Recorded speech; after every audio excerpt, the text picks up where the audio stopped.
NOC Indonesia resmi luncurkan jersey terbaru tim Indonesia untuk Asian Games 2022 Hangzhou. Bertepatan dengan Hari Olahraga Nasional 9 September, jersey tim Indonesia untuk Asian Games 2022 Hangzhou resmi diliris.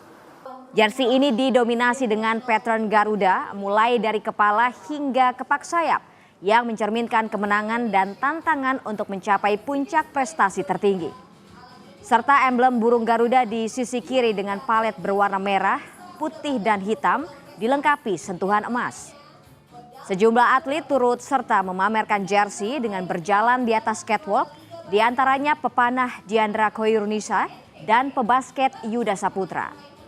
Jersey ini akan dipakai kontingen Indonesia di SEA Games yang terdiri dari 415 atlet dari 31 cabang olahraga. Hari ini official tim Indonesia akan menggunakan jersey yang modelnya seperti yang ditampilkan tadi.